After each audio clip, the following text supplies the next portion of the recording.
Welcome to the channel. Today we're going to talk about the 996 again and the CV joints on that guy specifically.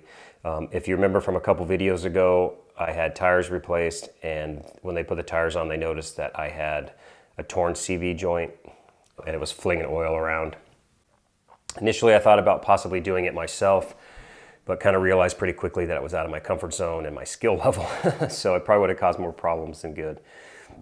So I gave Scott a call up at McLevin Motors in Phoenix. And Scott is the same person who did my IMS bearing, my water pump, AOS, RMS, etc.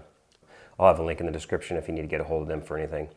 But they do a great job. Scott's a really good guy, big time into Porsche, is the driving instructor for Porsche Club of America here in Arizona, and also does some private instruction.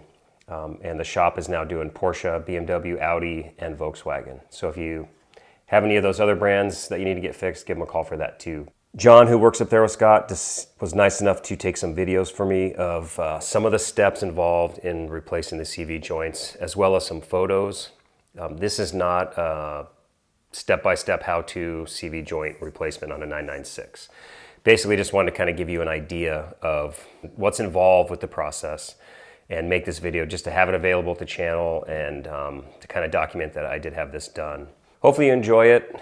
Any questions, let me know. Thanks as always for watching, and we will see you next time. Cheers.